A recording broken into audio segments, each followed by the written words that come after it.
right, everybody, welcome back to another episode of Couple Moves Away. I am joined by the lovely Karina Cohen. Hello. My baby mama. Baby mama. And that's what we're up here talking about. Yeah, let's just jump into it. We're going to be talking today about our IVF journey and kind of, what got us there, how it's been, and how it's going.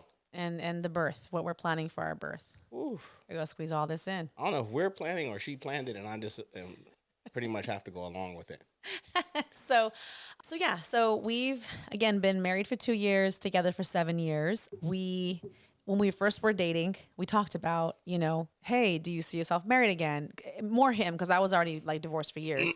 And he was like, yeah, I can see myself doing that. I'm like, cool. And then of course there's like that point where you're like, do I ask about kids? Because you don't want to scare somebody off, right? But at this point, we're like in our 30s. At a certain stage, at a certain age, you just have to ask the questions. Are women nervous about asking that question? I was nervous about asking the question. Like, yo, you want some kids? Yeah, I think a lot of women are, because we don't want to scare you off. But again, at a certain age, I don't want to waste my time. Yeah, but like I think at our age, like if a guy is too afraid to start talking about kids, that should be a red flag anyway. Like facts. Yeah. So I remember I asked him. I'm not sure if you remember this. I do. I asked you. I was like, hey, so what about kids? Do you see yourself having kids? And what did you say? I think that what I said and what we heard were two different things. I think what both of us said. Here, I'll tell you exactly. I'm gonna tell you what both of us said. Okay. And I will tell you how I heard it, and I'll tell you how I think she heard it. Okay, go ahead. So she was asking like, "Hey, you see yourself having more kids?" And I said, "Well, if the right woman came on." So now, mind you, this is 7 years ago. So I am 34. Mm-hmm. I'm 34 at this time, and we're fresh. So she had said, do you see yourself having more kids? And I said, well, not really, but if like the right person came along, I wouldn't be opposed to it. Is that what I said? No. What did I say? I know what I heard. That's not what you said. No, what did I say? You said, I'm indifferent. If the right person came along, I wouldn't mind giving her one. That's literally the exact same thing I just said. That's not the same thing. That's literally Giving the same her thing. one, it's not a puppy, Jay. Oh, well, I mean, It's close not enough. a purse. You don't just give somebody a baby. I'll bless you. So I said, okay, if that's what I said, we'll go with that. So I said that, and I was like, again, this is 34-year-old me speaking. I said, if the right person came along, then I wouldn't mind giving her one. And then I said, what about yourself? And she said, well, I've never been that type. I've never been like the, fairy tale, I want to be a mother and cook and clean all day and have my little family. I never dreamt about the wedding. This is true. She was like, if I found the right guy, yeah, but if it didn't happen, then it didn't happen. Is that close So to what I you don't said? remember that part. That's definitely what you said. Okay, so I said most of that because this is true. No, that's what you said. No, I did not say it didn't happen. I never said that. You literally said if it doesn't happen, then it just doesn't happen. Okay, we're going to have to agree to disagree here. That's what she said. But everything else is a fact. I definitely never romanticized a wedding. I never romanticized being like what I talked about in another episode solo. I never grew up wanting to be, respectfully, my mother or a lot of Mexican women I saw in my household, just trapped to the kitchen and just a slave to children. So that's where that kind of was coming from. But that was where we talked about it. So now we fast forward. Right. And so in that, what I heard was if we have kids, great. If we don't, great. And what I heard. And what my wife heard was. And what I heard was It's a possibility. So you're saying there's a chance. So you're saying there's a chance. So that's where the story starts. That's where it starts. And so it became a thing. It Yeah. became a really big, it was probably one of the biggest moments of our relationship. I think for the first year, because we still didn't, again, he's right. We weren't serious. We didn't know where it was going. So it wasn't a topic in the first year. But I remember we were at your place in Montclair. He was moving and we were painting a wall. I remember this specifically. We were painting that blue wall. Yep. And somehow it came up again. Somehow, I'm not sure who started it or how we got there, but it came up again. And at this point, we're like about a year and a half in. No, we were more than that. Was it more than, it was Yeah. 2 years? Yeah. Okay, 2 More years. than the 3. Really? Mhm. Okay, so it was so already we were in. We were invested. Right. And somehow the conversation came up about the babies, kids, and he said for the first time, I don't think I want one. I don't think I want any kids. I think I'm gonna go look at a vasectomy. And I remember like kind of going like a record scratch. Like wait, what? Yeah. Did I just hear you say? Because you met 34-year-old Jay by then. So she met 34-year-old Jay. At that time, my son was 14 years old. 15 years 15, old. yeah. He was 15 years old. Yeah, so it was a whole different, a lot had happened in that 3 years. From that time to 37, now I had a son he went to college at 17. So he literally went to college from that Montclair place. He, now my son's headed off to college. I'm done. So I'm like, it's a wrap. So here's what And mind you, no, hold on. Okay. And mind you, I was again 37. So now I'm like, I'm damn near 40. You wouldn't expect me to be walking some kid across the graduation stage at 60 fucking years old, would you? And that's what he said to me. Dead ass. I literally said that. He said this to me. But see, here's where me and my girlfriends talked about this. I call that 37-year-old Jay, midlife crisis Jay. Okay. So we talked about this. Hold on. Because midlife crisis for you wasn't an age, it was a stage. You had all the makings of a man who would typically be in his midlife in the 50s. You had been divorced. You had a convertible. You were fit. You were feeling yourself, honey. You was feeling yourself. I know. That was a good year. Yeah. And like you said, and your kid was off to college. So you were like empty nesting or whatever they call it. So yeah. So with all those circumstances and factors, he was like, I'm coasting. I'm retired. And you did say that. I'm retired. I'm chilling. So I think at that stage, you had the makings of a man in his midlife crisis. Yeah. Okay. Whatever. She likes to pin, but maybe it was just a man who had decided what the hell he wanted. Clearly not, because I'm having a kid now. But just So what do I know? Yeah. So that it was a thing. For us. It was just a thing for us, and it lasted for a while. We ended up going through therapy about it, and it was a really big thing. And then I discovered, I could speak for myself. What I discovered during that time was, I wasn't really opposed to having kids. I was opposed to having the same experience I had with my son. And let me have a break there that my son is incredible. He was an easy kid. He's dope, super dope. My son was great. I didn't want to be a single parent again because I had been a single father for the majority. Even when I was married, it was still like my son. I didn't want to go through that again. And so I guess that was where the trauma had set in. And I was like, I'm not doing that. I'm not doing that shit again where I got to be the only person to do everything, again. I didn't want to do that.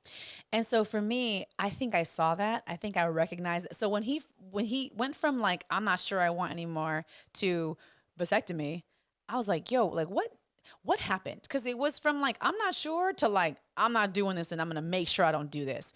And so a few things happened for me. I think for me, I realized at that moment, I did want a child. When the certainty was, Karina, if you stay with this man, you cannot have kids. I think that changed something for me. And I was like, I do want a kid. Now, I'm not saying that I want to leave him and go have a kid. I'm saying in this relationship with this man, because that was part of our argument. I was like, so what are you going to do? Yeah. Like, what are you going to do? Literally, he's so fucking cocky. He literally said this to me. He said, what are you going to do? You going to leave me? I'm like, you're going to leave me, and then what? You're going to go, it's going to take you at least a year to recover from that. Then you got to go meet somebody. You're not just going to have a baby with anybody. You ain't done it yet. Why the hell are you going to wait till you're in your mid-30s to do it? Te lo juro. That's what he said verbatim to me. So he broke my whole life down. I was like, so you're pretty much stuck. Like, yeah, you're just not gonna have. He was like, baby. You're stuck, and I'm like, do you hear you? Like, you're so fucking arrogant. But I mean, it was serious. Like, what are you gonna do? Why are you gonna go have a baby with someone else? Because women, the way I'm built, he's right. It's gonna take me about a year to recover my heart from him, and then another year to meet somebody, and then if that person's right, we're gonna. So yeah, like 3 years. So now we're like 40. You know what I'm saying? He's like, you may as well just stay here. You might as well stick this out. It's just not gonna happen. That was his logic, and for a second, I was like, "Yeah, that does make sense. let me actually stick this out." And then again, so it became a thing. It became a conversation, and it became a thing where I'm like, I guess I do have to go. And then we had a bit of a break. Shout out to Soko, our therapist. Yes, we should have had her middle name Soko. Baby's middle name. But so we went through that, and I discovered that's what was preventing me from wanting a child. Because to be fair, I had always wanted a lot of kids. I wanted like 3 to 4 kids. Which is why I was surprised when you said this to me. So backing up, I kind of sensed there was more to the story than just I'm going to be 40 and I'm going to cruise and travel the world now. Because he was just like, the way he talked about babies, it was always like, I don't want to be changing diapers and hearing a baby cry all night. But it was every time that we would come to the conversation, that was the first focal point, babies and crying and diapers. And I remember thinking like, that's which for the record, I still don't. Which no, but I remember thinking like, something happened there. And we didn't talk about, I never asked questions about, your exes like that. So I kind of just figured there was something there. And so he later said, he was like, again, with therapy and with time, he was able to realize that it comes from a trauma. It comes from, because he was a single father and a very involved father. Yeah, definitely. Yeah. So it kind of changed the way that I wanted to go about. It changed my way of viewing, and I take being a father very, Very seriously. It's a very serious thing for Yeah. me. I take it with a huge amount of responsibility, and I don't play when it comes to my family at all. Even in one of our sessions when we were kind of, again, getting through this, working through this, I remember we were talking about, we were kind of making some breakthroughs and some hedgeway in this conversation. And I remember you blurted it out to our therapist. You said something like, because if something ever happens to us, I got to take my baby and I got to take care of my child by myself. And I'm like, who the fuck are you talking to? You're going to take my child? That still stands for the record. But the way he just kind of like, it was like and that's when I realized, oh, your fear or your trauma comes from having to do it alone and then thinking like, I'm not going to be reliable to do it with. Right. And that's, and then I guess as we progressed, Yeah. we, so let's, speeding that up a little bit. We progressed, we made it through that. And then we decided, I came to the realization because she was already on board. She was like, we can have a baby right now. And I was like, I was ready at that time. No, you know what? I have a partner. I think that this is the first relationship I've been in as a real adult. So anybody who's dated me in my past, don't start commenting below like I was a partner. Girl. No, comment. We need the engagement. Right. Yeah, in fact, you should comment. You should comment. But this is the first time I felt like I had a true partner who aligned. That's what I'll say. I have a partner who was aligned with the vision that I had for the way that my life would go. And so in doing that, and then also I had somebody who I know that, I think that deep down, maybe everybody knows, like when you break up with somebody, if you'll talk to them or not. Mm-hmm. Yeah. Like I could stay cool with this person, or I could be, and when you have a kid, it's a whole different thing. It adds another layer. Mm-hmm. So I was like, I know that if me and Karina ever broke up, I think we couldn't be cool for a long time because I think we'd both be hurt, but I would still like to be her friend. Mm-hmm. And then I was like, and if we had a child, I know that she would still be a hell of a, I could partner with her in raising a child. And so that's what kind of changed it for me. So we go into, let's have a baby. Yeah. So we get, well, we didn't, once we kind of came back from this little storm, this little rift that we went through, we didn't talk about it anymore. I remember thinking like, I'm not going to say shit, but I think I'll speak for myself. I realized from coming back from that, as painful as it was, and I'm going to cry. Oh, there's paper towels right there. Okay. As painful as it was, I'm like, you know what? Like, I would rather do my life with you than not with you. So if that meant not having a kid, then it is what it is. Because for me, my trauma or my stuff, I wanted a partner. I wanted a best friend. I wanted someone who I could do life with, grow old with. So if that meant we didn't have kids, then that's what it meant. So when we got back together, seriously, like to your point, a lot of things happened. Business took off. A lot of things just kind of happened. So I... Cameraman's going to hand us some paper towels. You got to excuse that. Sorry. Thank you. I gotta get some tissues here. We definitely got to put some tissues here. Yeah, no. For her, yes. Yeah. The second one. Especially the third trimester. I know. All emotional stuff. But so for me, I kind of came back with that conviction. Like this is my person, period. I choose you. And if that means that I have to give up this thing that I want, then so be it. Because I value this more. And so from there, I would say, I think coming to that realization after a tough, valuable thing, a baby, right? And then all of a sudden these things happen. The businesses happen, all these things happen. So I think in a way that storm kind of prepared us to have this knowledge that I got you, you got me, we're rocking no matter what. If we can get over that, then no matter what, we're going to rock through this. And I came out of that with yo, she wants a baby. And why would I not have a baby with such an amazing person? Like, why would I not create another life with this person? And that's, for me, that's what I came out of it with, was like, what is stopping you from this? And it came to especially when my whole life I wanted more kids. I've always wanted a daughter. My best friend has 2 lovely young ladies. And I've always, I don't envy much of anything, but I've always been envious of like, man, he got little girls and like, and he's a dope dad and he has Yeah. dope little girls and like, They are. damn, I want a little girl. And but you know, I was kind of like, I came out of that like, yo, like, are you really gonna lose her? Like, you were about to push her ass away for a fucking kid. Like, somebody you want to spend the rest of your life with them, but you don't want to have a kid with them. That's crazy. And so I was like, no, I do want a kid. And it's crazy because if you seen us right now, if you just met us today, you'd probably think I've been trying to get her pregnant since I met her because I am so about the baby. Like, I think I'm more about the baby than she is. So I'm like, But see, I knew this deep down. I knew this. Like I told my mom, and you can ask her, you know, I told my mom, full transparency. I'm like, I think Jay has been through so much. And I think that Jay just needs to trust that I'm going to be a partner. Number one, I'm going to show up. But number two, that financially I can hold myself.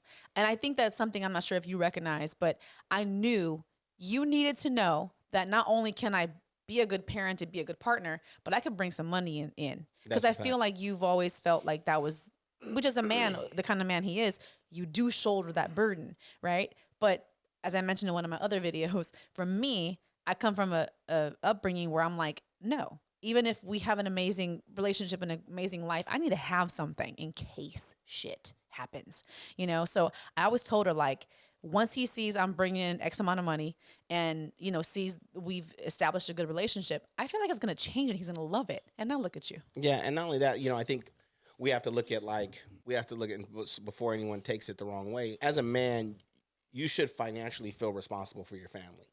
And so with my son's situation, especially right then, remember I had just sold my business. So I had just sold my business. I made my first 7 figures then. When I took that money and put it in my son's trust. So boom, I've already made little dude a millionaire. He's good. Now, I come from being poor. I come from nobody passing along shit to me. So, okay, my seed is good.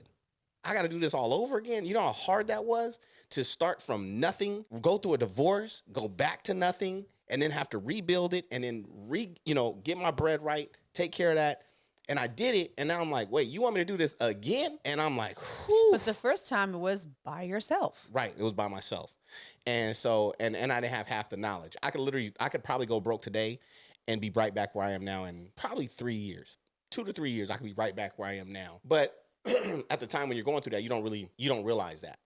So, you know, that was for me. And so it wasn't about, I think that a lot of times men will say, and you guys hear me talk about it on my social media all the time. You'll hear people say, oh, I love my family. I die for my family. I blah, blah, blah. You'll hear me talk about this a lot. Yeah, that's cool. They're like, that's cool. But dying is free. Like, can you go get rich for your family? Can you pass up the sneakers or the partying or the tattoos, or can you pass those things up and put that money in a 529 account for your kid? Can you put them, you know, if that's what you're about, then I respect you as a man. But just to say I'll die for my family, yeah, you know, what's the possibility of that? You know, I mean, so. Can you do the hard, uncomfortable things? Right. The sacrificial things to put your family in a better position? So I always knew that I would have an emotionally there partner. I know you're going to make an amazing mom from that standpoint. But I was like, man, like, I got to make another little millionaire. And now a million ain't enough. So now I need to make a multimillionaire, right? So that's where that comes from. So now fast forward, we're trying for the kid, right? Now we already have the kid in the belly, but right. now in this story, we fast forward, we start trying for the kid. Wife pulls the goalie. We're going through that. It's just not happening for like 2 years. For 2 years, we couldn't get pregnant. Like 2 years. Yeah. And it just like, I'm like, fuck, man. I'm like, I already have a kid. Which, here goes, side note. Let me just tell you how stupid that knowledge was. So in my head, I'm like, can't be me. I got a kid. So I did this already. Get pregnant, woman. Like, you know, but I never wanted her to feel any sort of way. So I was like, yo, you know what? Let's both, because she was like, I'll go to the doctor and I'll get checked. I'm like, nah, we'll both go get checked. But I'll be honest, I was kind of like, it's a you thing, not me. Like, but I'll go with you because I'm not that kind of a guy. Right. You know what I'm saying? Like, I'll be there too. And then we find out it's both of us. Yeah. And so for you, it was... So I kind of mentioned this earlier in a different segment, but there's 4 reasons why we can have fertility challenges. One is autonomy. Anatomy. Apologies. Anatomy. Autonomy. Good Lord. Pregnancy brain. Anatomy. So a mom can have any issues with fallopian tube blockages, cysts, polyps, things like this, scar tissue, you know. It could be egg count or quality. And it could be ovulation issues. And then for the man, his contribution, it could be low sperm count or low viscosity. So again, quality or quantity. So when we got tested, it resulted that you had a sperm count issue and I had an ovulation issue. I wasn't making enough soldiers. Which, check this out, fellas. If you guys are like, yo, what's up with that? Let me tell you how easy it is to fix. I'm like, yo, what happened there? So literally, my poor wife has to go through all these things. She's taking shots every day. She's eating Vitamins and she's taking vitamins and eating, goat grass and all kind of other shit. And I'm like, all right, doc, what you need me to do? And she was like, change underwear from boxers, from boxer briefs. I wear boxer briefs to boxers. You know, them big, the things that look like swim trunks. She's like, wear those. And the prison underwear. So I'm like, all right, the most uncomfortable thing. I literally felt like I was free balling it every day. You poor thing. For 30 days, you had to change your underwear. And boom, soldiers right back at it. The second time when we came back 30 days later for the retest, he had not only doubled, but you had tripled your count. Just by changing a fucking underwear. Just by changing underwear. Shout out to the underwear change. So very uncomfortable though, fellas. I mean, unless you're already used to living like a vagabond. But so then I had to do all the things. Like he said, I had to do medications and all these things. But we went through overview. We went through 2 retrievals. The first retrieval was they're both successful. Yeah. Okay. But the first retrieval wait, let's talk about what's a retrieval. Okay, what does it look like? So for a woman, and I'm not a doctor here, so get your terminology from somewhere else. But essentially, I take medications, shots every day, specific time frame has needles to be this fucking long. It was in your booty, in my booty cheek. And he would help me sometimes, and I'd do it myself sometimes. But they're very synchronized at a very specific time from your menstrual cycle. So you do this to prepare your follicles, your eggs. You have to mature your eggs. The nurse actually gave me a really great visual. She was like, if you've ever seen tomatoes grow on a vine, you're taking the little baby tomatoes and you're making them bigger, right? So you're going to feel bloated and all these things. Not painful, a little uncomfortable, almost kind of crampy some days, but you're trying to mature these eggs so we can go retrieve and harvest the eggs. So for me, I didn't have an issue with eggs. I had plenty of eggs. That's that Latina in her. I had a whole bunch of eggs. All the eggs. So the retrieval itself is the IVF retrieval itself is the most expensive part and the most abrasive part. So I think it was like 2 weeks I had to prepare. And again, you have to do it in a specific time frame. The surgery itself is a 15-minute procedure, but they give you about an hour so you can check in, be given anesthesia, all that stuff, go under, and then kind of come out of that.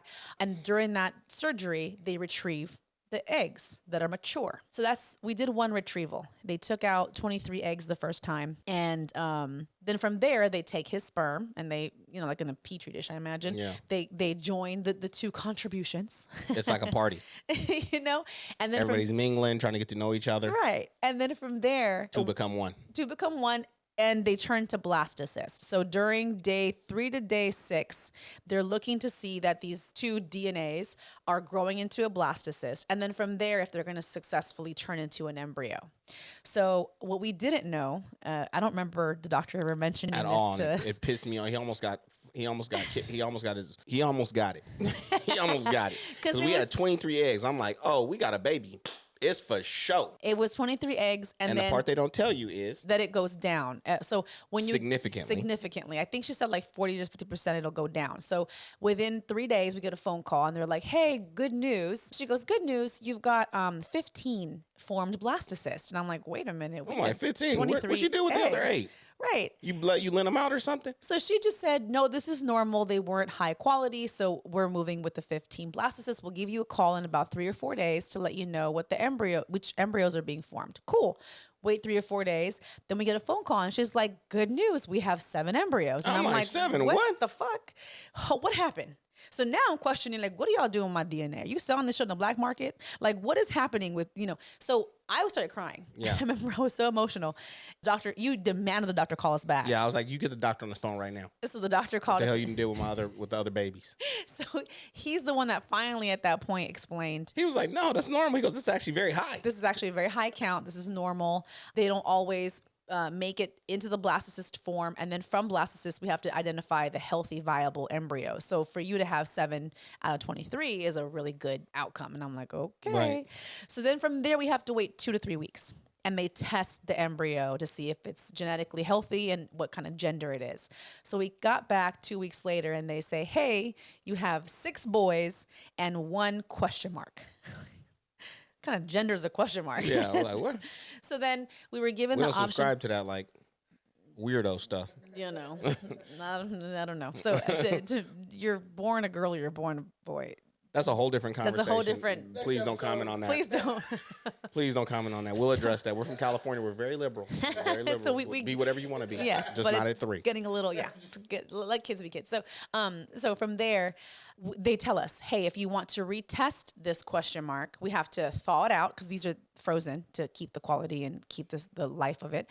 Retest it and then refreeze it, but this may reduce the quality of it by 5%.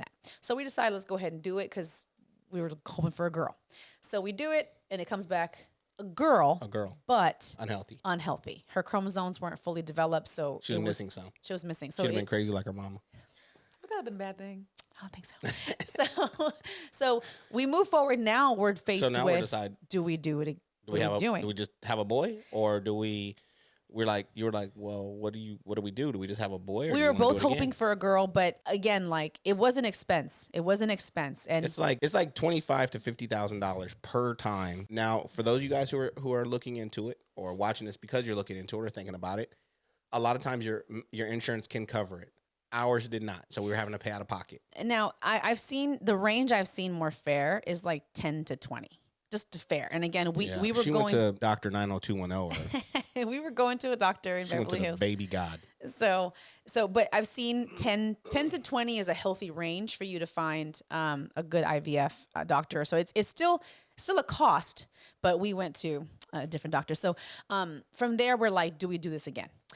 I'm like, it's a financial investment and we still won't be guaranteed a girl if we do it again.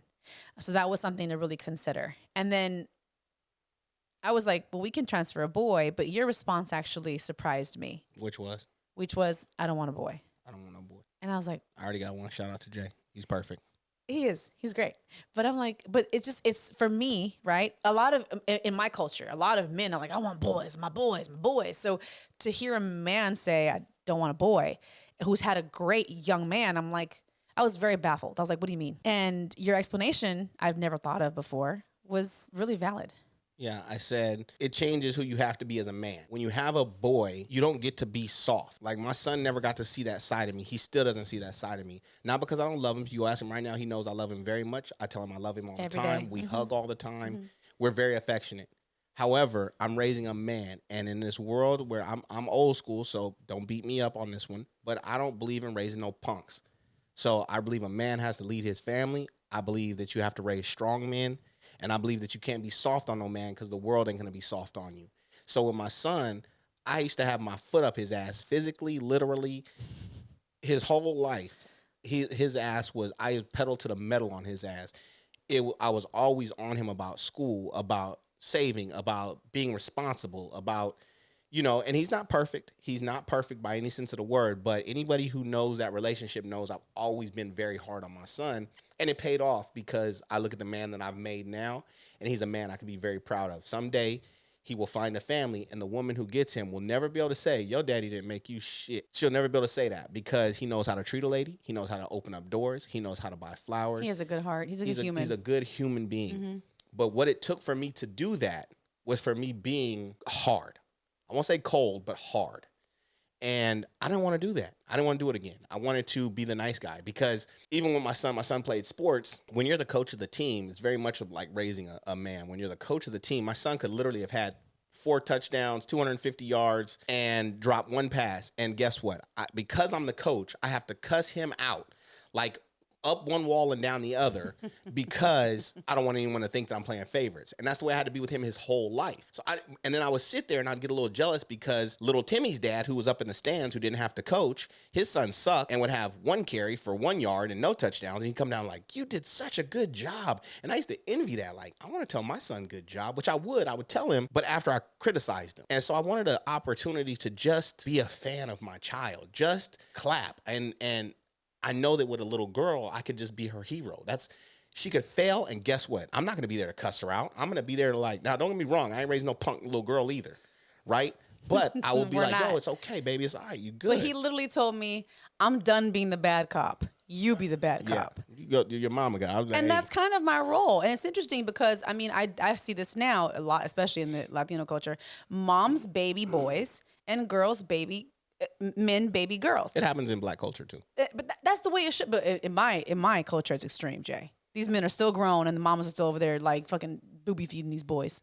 You know what I'm saying? So it's a little extreme on my side. But to say that's the way it should be. It should be this way. Like, and even to this day, when we were still dating, we have arguments over how tough he was on J4. Yeah. I'm like, even in business, he runs our companies now. Yeah. And that speaks to, him. He's really young, but he's running multi-million-dollar companies right now. And I'll be like, cuss his ass out. And she'll be like, but he has not getting enough sleep and he didn't eat enough yesterday. I'm like, who gives a shit? Like, if he was working for a regular company, they'd have fired his ass by now. So yeah, we definitely have that now. So he knows I'll be the, good cop. I'll be the bad cop and you'll be the good cop. Oh, and this with my daughter? Yeah. Yeah, you just bad cop. All I am is best friend. So after that conversation, we decided, okay, we'll do this one more time. So we did it one more time. Yep. And again, same process, more medication, and women, just so you know, it's not painful. Even the surgery you're under, when you wake up, you're a little bit sore, bloated. Like if you did like a whole bunch of sit-ups kind of a deal. But again, I have a high pain tolerance. Your body does kind of reset and feel better after you get your first cycle back. Now for me, because I had a lot of eggs, I was restricted to a low carb diet. Remember that? Yep. Low carb. I couldn't even drink a lot of water. Yeah. And it caused like fuzziness. I remember during that time you were very like, she'd be like, did I do that? Did I say this? No. I was, and I'm like, and she usually she runs our HR department because she's so detail oriented. She's too detail oriented. Sometimes our strengths are our weaknesses. Every day. Lord, thank you, Jesus. And it was like so unlike you because you were missing in areas where you never missed. I never missed, but I was. And I was like, yo, foggy. what the hell is going on with you? And we'll have a whole nother conversation about some of the things that happened during that time. But another conversation. But so moving forward, boom, we get a little girl. Well, we go through the whole thing again. None. They call back like, hey, none are good. Remember, they're like, none are good. We have one that's forming. Yeah. And so we took out more eggs the second time. Mm-hmm. We took out 26 eggs the second time. Yep. And to your point, on day 3, they call us and they're like, so we don't have any blastocysts forming. None. We can wait till day 5 and then call you back. 2 days later, she calls back, hey, we still don't really have much activity. Let's just give it one more day, day 6. On day 6, they said, we have one that's trying to form, but we don't recommend going past day 6. Did you want us to discharge these, these DNAs? And we're like, no. Like if one's forming, let's give her another day or give it another day. And the nurse said, and then I called it, and then I cussed the doctor. Hang on, let me finish. So then the nurse goes, okay, just so you know, if we wait another day, this can go good or bad. She can develop, the embryo can develop or it can degenerate. So we just said, let's just give it another day. And on that day, I cussed him. I said, yo, is this like a hustle? You think you're gonna hustle me? I like, Doc, I'm paying you a lot of money. I'm crying. He's upset. I know you're in Beverly Hills, but I don't get down like that. I will find you. I don't play that shit. Like, I know you deal with a bunch of people who would just sue you, but I'm not the sue type. I will come see your ass. And you got my wife over here crying, and I don't play that shit. I was very upset. And so, and for anyone who takes offense, but he really is. But so I told him like, yo, I don't get down like that.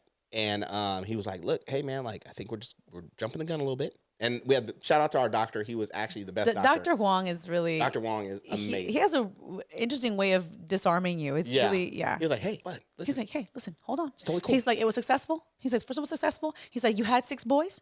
Now you chose to have a girl, so we did it again. Yeah. So now... He's like, don't worry. Like, just Let's just wait. Just hold on. And then I was like, all right, TikTok, Mr. Wick, TikTok. And next day he calls. Next day he calls. Hey. And well, he called late. Like It was 10 something at night. midnight, Yeah, honey. midnight. I was asleep. Yes, so 10 o'clock their time, midnight our time. Yeah. And he goes, hey, we did it. We got it. We got a girl. Okay, all right. So Call us tomorrow. And then he hangs up. And I woke up and the next morning I'm like, did that happen? Did that really happen? Was that a dream? And we had a girl. And we had a little girl. So boom, here we are. Here we are. We implanted. So we transferred. The transfer process is a lot cheaper. It's like $2,500 to transfer, and you're awake. So that was a really cool experience. They show you on a monitor where your embryo is. They walk it right over within 30 seconds for no legal issues to feel like someone swapped the babies out. And then they implant it. Again, mom is fully awake. I didn't feel any pain. It's crazy. You're sitting there, you're like watching on a monitor. You could see them. You could see them insert the needle, like the little whatever that thing is. Yeah. Insert it, and you see the little embryo like go into your uterus. So really cool. Yeah. And you're pregnant. And we're pregnant. Yeah. So then we wait, and that was like nerve wracking because for 2 weeks you have to wait to see if you got pregnant. And so that was the other thing. I was, it's like the first challenge is getting a healthy embryo. Yeah. Harvesting body, and then second challenge is, oh, by the way, I'm back on meds. I'm back on shots before we transfer. You're pretty much faking the body into thinking it's pregnant already, so that they can, when they embed the embryo, the uterus is already cushy and like ready to receive baby, if that makes sense. Yeah. So I'm back on shots every single day, which I did not stop shots. I started in February. Yeah. I think I didn't end until like July. Yeah. Shots every single day in the buttocks. But we waited for 2 weeks, and then we took a test. We're pregnant. Yeah, she took and we were supposed to wait. The doctor was like, don't. He said, do not take a pee test. He's like, they're very inaccurate. Yeah. Like, I don't want to mess with you. Don't jump the gun. Yeah. I don't want to get cussed out. What he was trying to say is I don't want to get cussed out again. Exactly. That's what he was trying to say. He knew it was coming. So we're sitting there, and so I was on a business trip, and I didn't know, like, for me, it took the surprise. Well, you see Instagram videos and people like, oh, I surprised my husband with a stick and how cute. We didn't have that. We knew we were waiting for a test. So I'm like, do I take it on my business trip and then just kind of show up with it? Or do we do it together? I don't know. So we were going to wait another 2 days, but I got back on a Thursday. For the blood test. And so I'm like, okay, yeah, I had a blood test on a Friday. I got back on a Wednesday. So I had gone by CVS on the way home, and I'm like, so do we do it? So we did it. We did it, and we're pregnant. We're pregnant. And here we are now. 7 months later. 7 months later, my wife is pregnant. And I guess what I want to kind of touch on, if we can shift gears a little bit, is kind of some of the things that we were experiencing and going through during our IVF journey. So there are a lot of misconceptions out there about IVF. One is that it's very expensive. We know friends who got 90% of it paid for. And there's grants. Yeah. There's programs out there who help compensate for it. Mm-hmm. Your insurance sometimes will pay for it. So there's so many ways. If you are looking to become pregnant, there are so many resources out there, and just don't listen to it's only for rich people. No, it's not just for rich people. So that's something that but even looking around for information when I first was going to go into the IVF journey, I can see why. Okay. Because when you look for resources, it's all written by a specific demographic for a specific demographic. When you look at influencers or vloggers or people talking about this, they don't look like me. So that's actually what kind of, I don't mean to break into it, but it's kind of what we're actually leading to, is we realized that the more and more we started talking about it, we would say it like, I was not. There's no shame in it. There's no shame in it. And we're going to talk about that in just a second. But we say, we're going through IVF right now. And my sister went through it. My brother went through it. My cousin went through it. And we're like, what? And these are all like people who look like us, come from where we come from. Mm-hmm.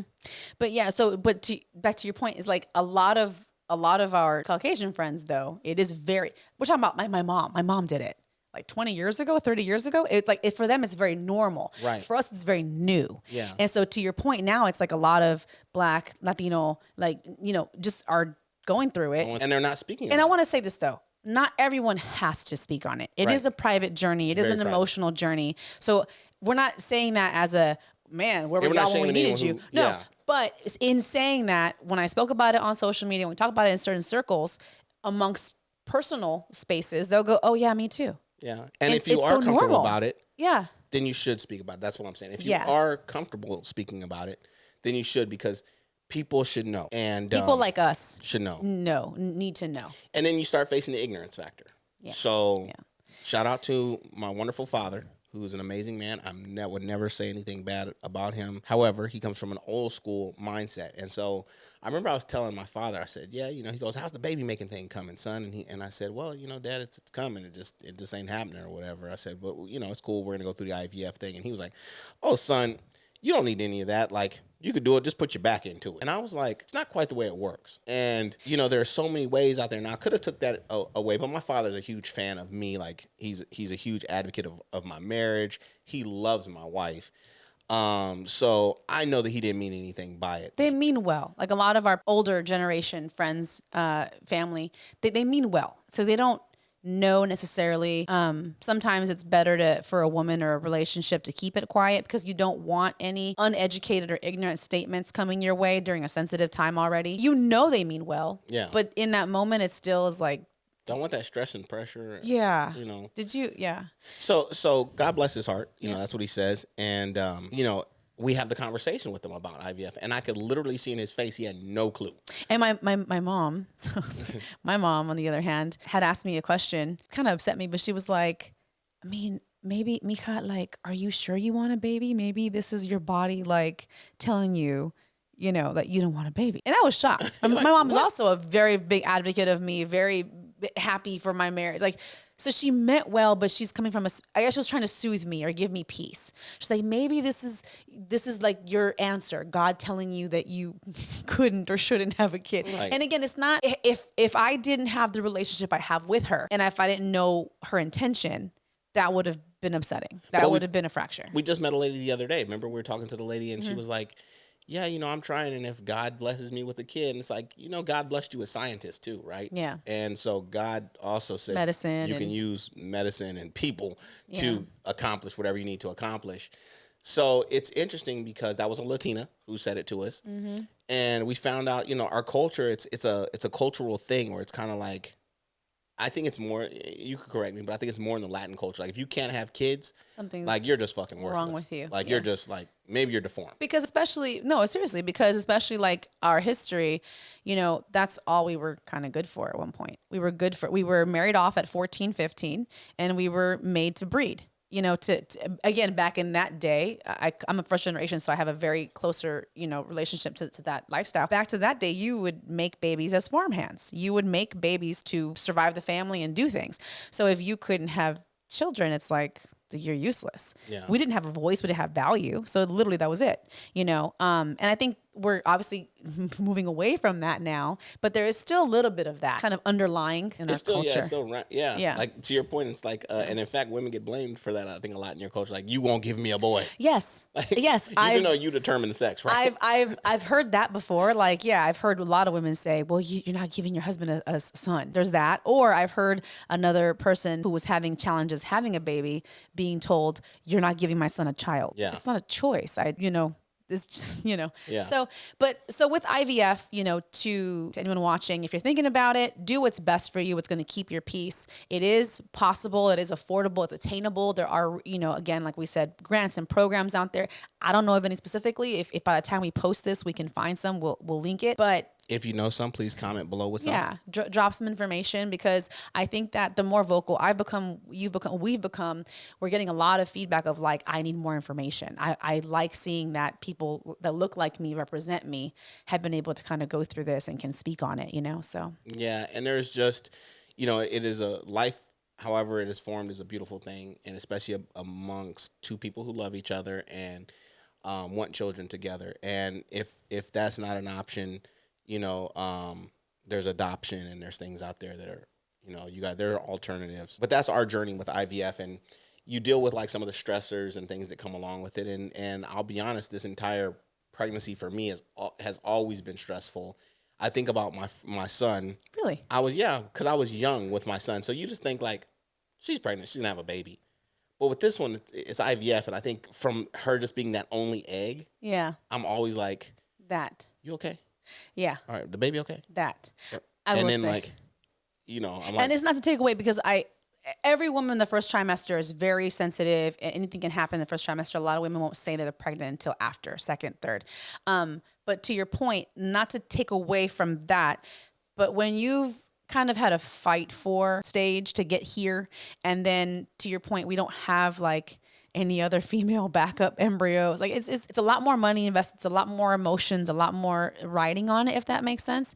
So I don't feel stressed. But to your point, there is this little thing in the back of my head that's like, okay, we've made it past the embryo stage. We've made it past the transfer. We're implanted. Let's give this birth. Let's get to the finish line, because and I actually did take a fall. Remember when you transferred? Yep. I transferred and I think we got back here and within 3 weeks I took a spill in the garage and we have this really slick floor in our garage and it was rainy. And anytime it's wet, I almost slipped on it right now. Yeah.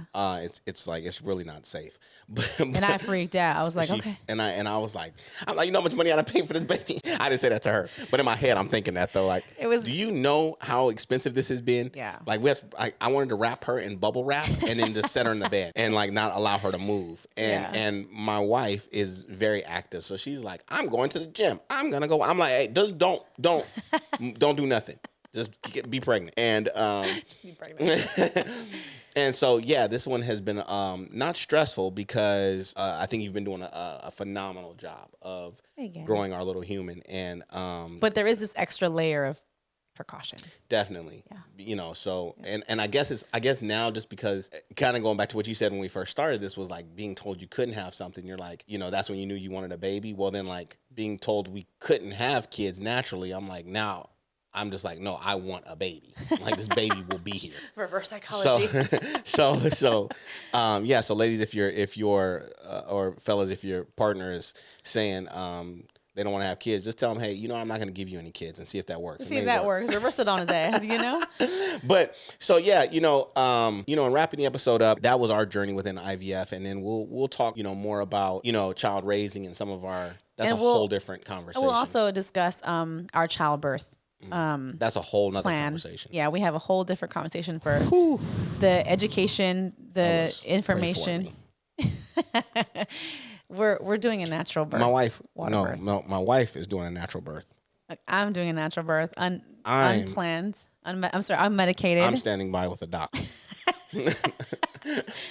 So no, I'm 100% in line with. I think that childbirth is something that's. I think it's really a mom's decision, because a mom, it has to happen to her body. So however I can support that or whatever, but it definitely freaks me out, and we'll talk about that in a whole nother episode. But as we end every episode, it's time for questions, and I'm going to interview my wife today. Oh no, I wasn't ready.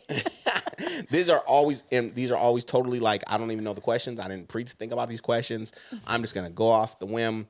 And it's kind of the way we'll end all of our segments, even when we have guests. So, all right, since we're on the parenting journey, tell me, what did you think you were going to be when you grew up? Selena. You thought you were going to be Selena? The actual Selena? Selena. I thought I was going to be Selena Quintanilla. Part 2.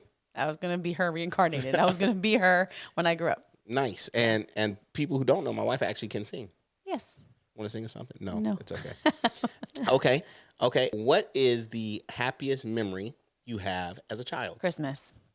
I think I was 3 or 4. So we were very, I don't want to say poor, but we were. You were poor. We were poor. You were poor. We were poor. There was 4 of us. I was poor too. I'm not calling her poor, but I was poor too. There was 4 of us living in a studio apartment, and my dad. So we couldn't afford a Christmas tree, and so you guys know the chicken wire, chicken wire.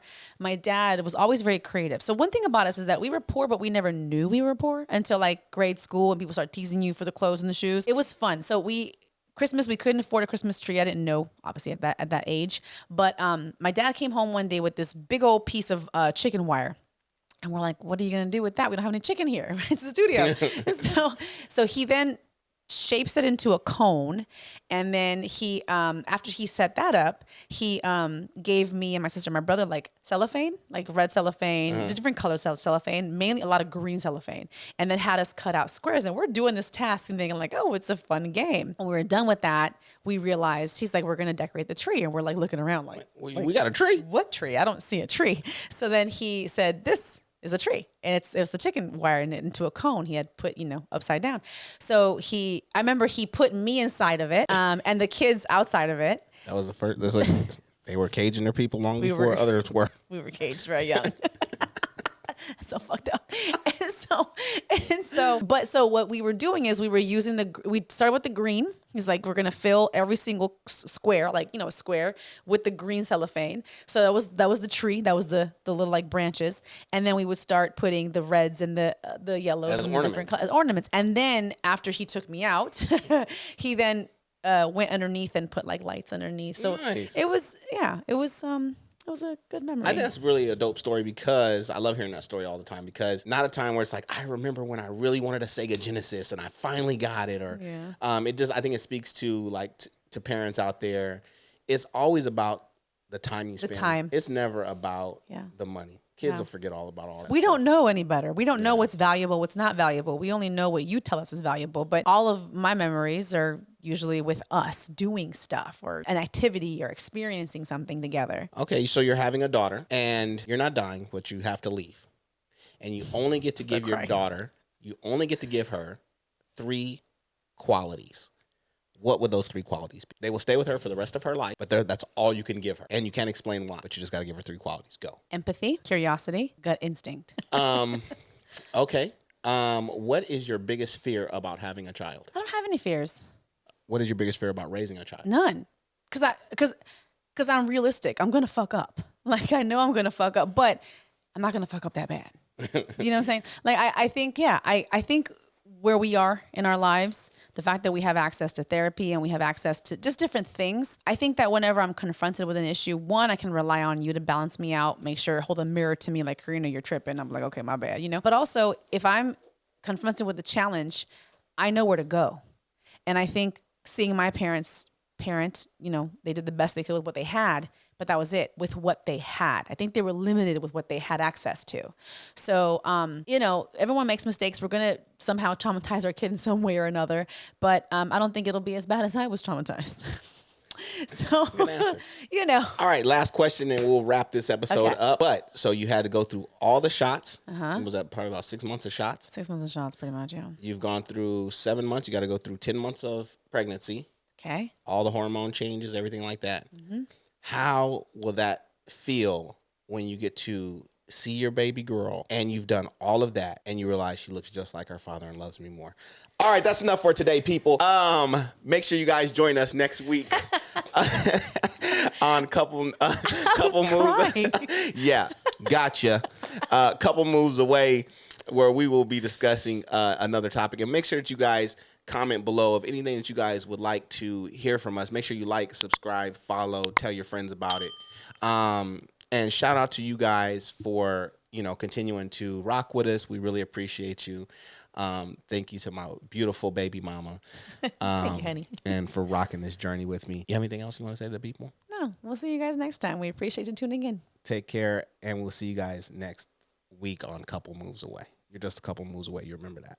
Don't forget.